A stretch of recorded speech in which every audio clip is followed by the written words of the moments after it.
So ito na nga yung ating Geely EX5 BMI Max na white.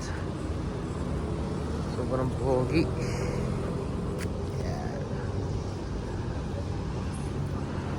So share ko sa inyo yung exterior design, interior design, interior color, at saka yung ibang feature setup na meron sa kanya.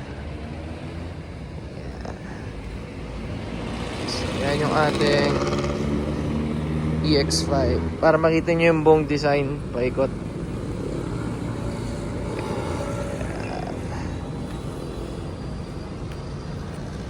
So yan yung view ng labas. Guys, pasok naman na tayo sa loob para mapakita ko yung interior ng ating Geely EX5. So dito nga pala sa ating Geely EX5, pagpasok mo sa loob, automatic mag-a-adjust yung yung driver seat. So automatic siya, 'di ba, lupit. So yan yung pagka-leather niya, sobrang ganda, matibay. Syempre alam naman natin yung disadvantage nito pag hindi ka masipag maglinis at may mga bata ka, madumihin. So maganda rin yung handle niya. Yung aircon, very aesthetic yung aircon, tapos yung kulay pa amber brown. Yan. And then signal, ito yung sa ating signal. And then ito na yung ating kung drive or reverse. And yung park. Yung park ito lang. Pipindutin mo lang ito yung park. And then ito ginagamit for shortcut key.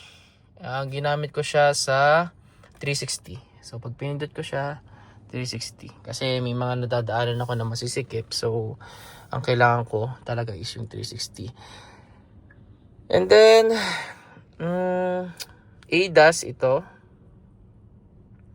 Voice command. Tapos if gusto mong palitan yung option na to, yan, ito. Kung gusto mong palitan yung option na yan, ito lang yan, itong button na to. So pag pinindot mo yan, mag-iiba. So gamitan mo ng up and down arrow, pwede mo na siyang palitan. Yan. Okay. So mas gusto ko yung current trip. So dito sa display natin, dito rin nakikita kung may bukas na pinto, kung may mabubunggo ka, signal pagka merong hindi naka seatbelt. So sa likod may tatlong seatbelt. Ito. Mayroon diyang tatlong seatbelt and magsisignal yan or tutunog pag for example, pag sakay mo, nag-seatbelt ka, tapos habang tumatakbo tinanggal mo. So yun palang madidetect na niya na merong nakaupo doon. Kaya mas maganda kung ayaw mo talaga mag-seatbelt at nasa likod ka, huwag mo na lang isuot. Kasi pag tinanggal mo yon, hindi matatapos yung alerting or yung tunog. Okay? And then ito, yung gitna, ang ganda. Ito yung nagustuhan ko sa kanya kasi lagi kami may dalang shoulder bag, kaya may lalagyan na kami. And at the same time, yung kanyang storage, laki din. Tapos ang maganda dito yung positioning pag nagda-drive. Ayan, ganyan ka. Hindi ka mangangalay, di ba? And then nalagyan ng tumbler, ng baso, coffee mug. Ito na yung centralized na niya, na control. Pwede mong kontrolin dito yung volume, yung aircon. Yan, pwede rin dito. And pwede rin naman syempre dito. So lahat ng setup, lahat ng kailangan mo dito sa ating Geely EX5 BMI, andito na lahat sa kanyang display. So lahat ng settings, lahat ng gusto mong baguhin, lahat andito na. Okay? So before ako magpunta dyan, pakita ko muna yung itsura niya. So bukas yung ating sunroof. Kasi masarap na mag-drive pag gantong umaga. Drive ka, kitang-kita yung pagka amber brown. So para kahit paano kita nyo yung itsura ng amber brown pagka nasinaga ng araw, pagbukas yung sunroof natin. Kasi merong iba na nahihirapang mag-decide kung ano ba talagang kulay yung bibilihin nila. Okay? And then, ayan, light hazard, bukasan ng sunroof, sunshade dito rin, ilaw dito sa driver, tsaka sa passenger seat, yan. So, hindi ko pa tinatanggal. And then, ito yung ating ilaw sa likod, mirror sa likod. And then, sa ating, meron, may ilaw naman siya. So, hindi ko pa tinatanggal yung plastic niya. Nalagyan ng card, okay? Ano pa ba? So, ito yung harapan, speaker, HUD, yan. So, hindi ko na makita yung HUD yan. HUD, yan siya. So, punta naman tayo dito sa display natin. So, siguro quick lang yung ipapakita ko dito.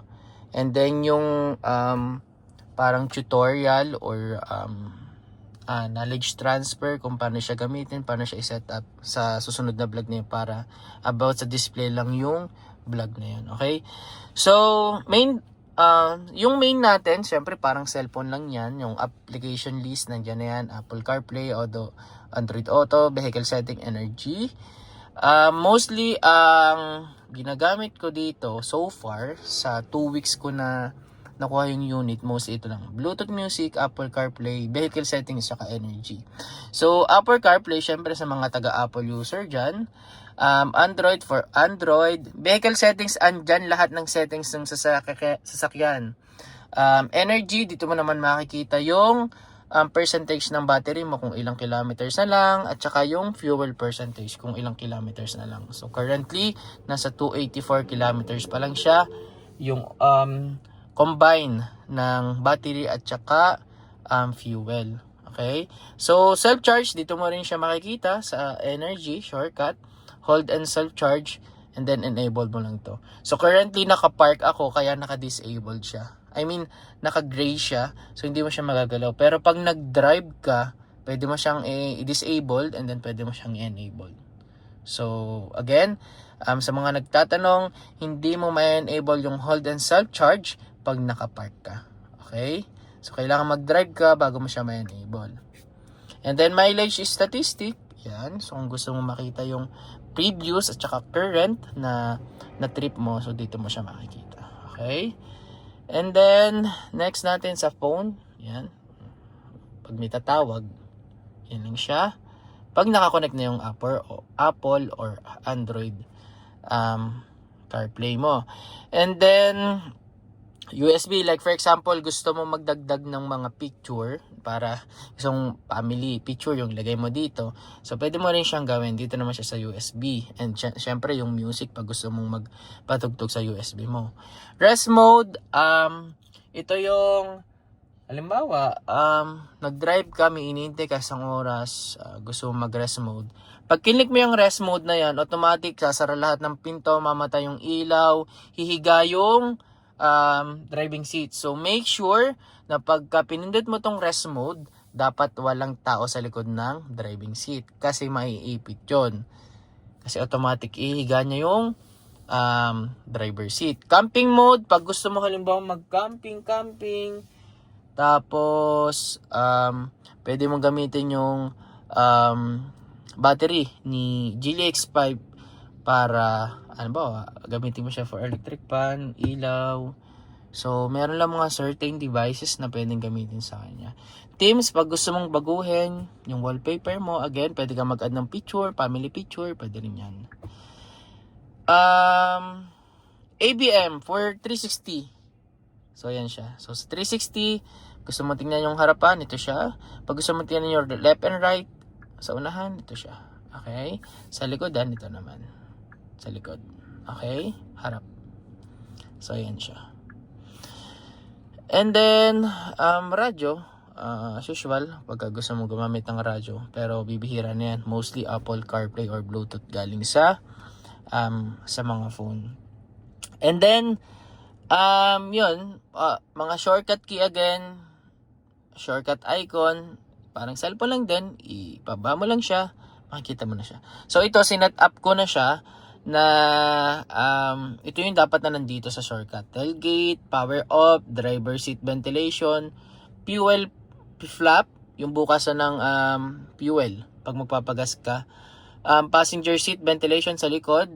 HUD adjustment, yan, nilagay ko rin dito kasi sa HUD natin, ngayon, ang default niya naka-white. So, di ba, pag umuulan, pag malakas yung ulan, baka hindi mo siya makita. So, may option kasi si Geely X5 na pwede mong paltan yung kulay niya. Magiging blue pag nag-uulan para kita mo pa rin siya. Okay?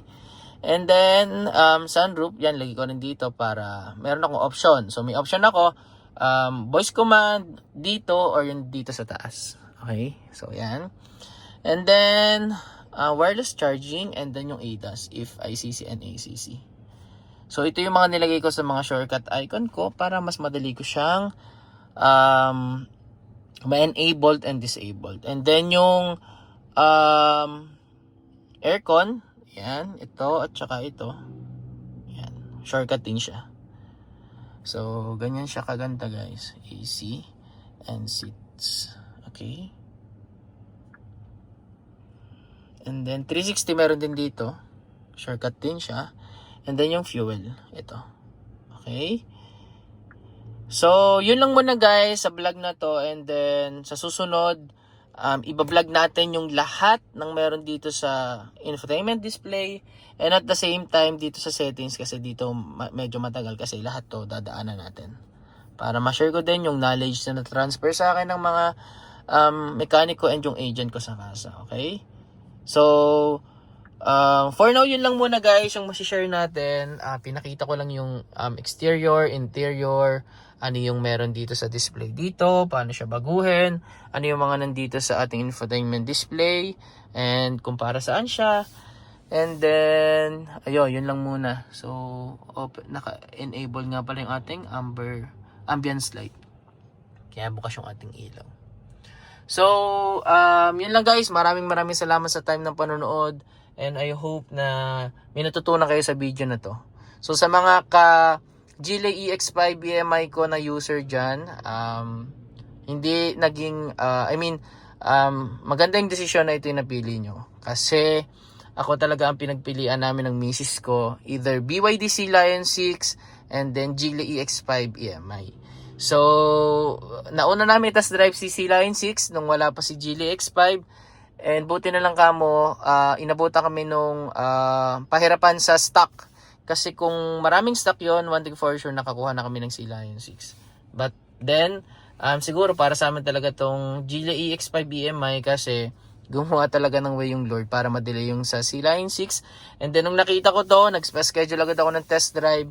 And then nung na-test drive ko to, grabe, ibang-iba siya sa Sea Lion 6.